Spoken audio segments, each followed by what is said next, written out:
जय श्रीमन नारायण। अगली टिप्पणी जौन हम कहब उ रामानुजदास श्रीमान गट्टू वेणुगोपाल स्वामी द्वारा बताई गया है। अध्याय 8 अक्षर परब्रह्म योग श्लोक 12। सर्वद्वाराणि संयम्य मनोहृदि निरुध्य च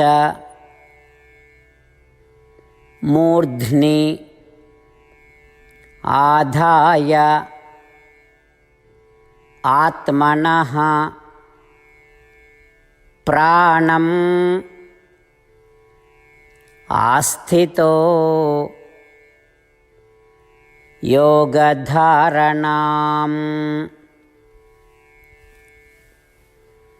ओम। गीताचार्य श्री कृष्ण परमात्मा अर्जुन सहित हम सबका अक्षर परब्रह्म योग के शिक्षा देता है। परमात्मा कहता है, अर्जुन, जे लोग आत्मदर्शन या आत्म साक्षात्कार के फल चाहते हैं, उनके लिए अंतिम श्वास के समय उपासना या ध्यान की विधि के बारे में हमसे सुना। जे लोग आत्मदर्शन या आत्म साक्षात्कार चाहते हैं, उनका ये चाहिए कि अपने इंद्रियों से कर्म के बोध हटाए लें। जब इंद्रियां अपनी गतिविधियां बंद कर देते हैं तो मन स्थिर रहा थे। इतना स्थिर मन हृदय की भांति हम में ही रखे के चाहिए। ये स्थिति विशुद्ध न होए, इसके लिए निरंतर प्रयास करें ताकि मन सदैव शांत रहे और हम जौन हृदय में बसा है उस पर ध्यान करें। इस अभ्यास का योग धारणाम या यौगिक एकाग्रता कहा जाता है। इसके अलावा उका अपनी अंतिम सांस के समय अपनी जीवन सांस का सिर में स्थिर रखने के लिए सक्षम होना चाहिए। जैसा कि श्री कृष्ण परमात्मा आत्मदर्शन चाहे वाले के लिए उपासना या ध्यान प्रक्रिया बताता हैं, परमात्मा निर्देश देता है कि इस उपासना या ध्यान का अंतिम श्वास के समय करे से इसका सभी का अभ्यास करे के चाहिए पूरे जीवन तक। श्री कृष्ण परमात्मा की शिक्षाओं का ध्यान में रखते हुए आओ हम श्रीमन नारायण की सेवा के आजीवन अभ्यास करे के प्रयास करिए। निरंतर अपने हृदय में श्री कृष्ण परमात्मा का रखिए और स्वयं उन शब्दों का दोहराए के प्रयास करिए जैसे वे यहाँ हैं। सर्वद्वाराणि संयम्य मनोहृदि निरुध्य च मूर्ध्नि आधायात्मनः प्राणम् आस्थितो योगधारणाम्।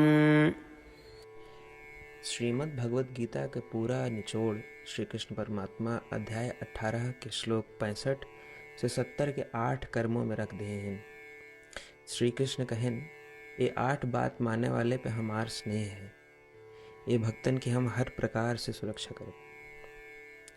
श्री कृष्ण परमात्मा द्वारा कही पूरी श्रीमद् भगवत सुने के बाद अर्जुन कहें, करिष्ये वचनम तव, माने कृष्ण हम तोहरे कहे अनुसार ही करब।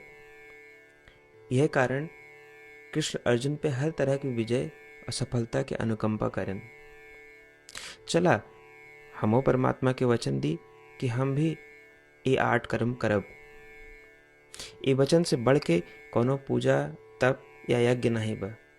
हम ये 8 वचन कहब, आप सब जने एक अपने मने और बुद्धि में विचार करें। इस प्रकार श्री कृष्ण के निज वचन देत समय परमानंद से प्रकाशित श्री कृष्ण के मुखमंडल के अनुभूति भी करें। जय श्रीमन नारायण। हमारे 8 वचन ये हैं। हमार प्रथम वचन, हे श्रीमन नारायण, आपके निर्देशानुसार हम आपके ध्यान और चिंतन करब।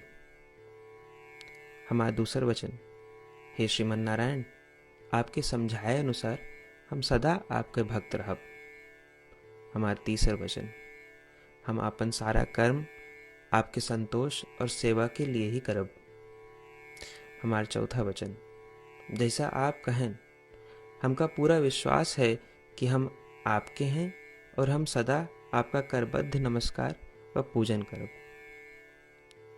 हमारा पांचवा वचन, हे श्रीमन नारायण, अध्याय 18 श्लोक 66 में आपके कथन मामेकं शरणं व्रज, अनुसार केवल आपकी शरणागत की बात कही बा।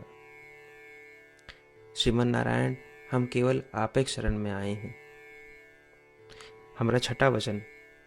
हे श्रीमन नारायण, अध्याय 18 श्लोक 66 में आपे कहे माँ शुचः, मैं आपके शोक न करे के उपदेशानुसार हम शोक न करब। हमारा सातवां वचन। हे श्रीमन नारायण, आपने हमरे खातिर श्रीमद् भगवत गीता दे के हम पे बड़ी कृपा की है। हम नियम से एक श्लोक रोज सुनब या पढ़ब। हमारा आठवां वचन। हे श्रीमन नारायण, आपने सारे लोग के लिए गीता दी है। जे भक्तन गीता के बारे में नहीं जानतन, हम उन तक आपके अलौकिक बतिया पहुंचावे के प्रयत्न करब। अभी हम परमात्मा से अपन 8 वचन बताए। श्रीमन नारायण कया वचन देव कि हर दिन जैसा वो कहे हैं हम वैसन करब, यह एक महान पूजा है।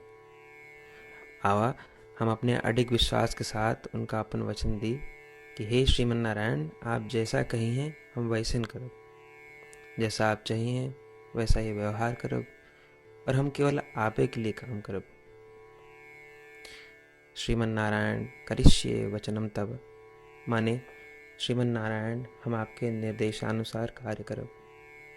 सर्वम श्री कृष्णार्पणमस्तु। जय श्रीमन नारायण। सर्वद्वाराणि संयम्य मनोहृदि निरुध्य च मूर्ध्नि आधाय आत्मनः प्राणम् आस्थितो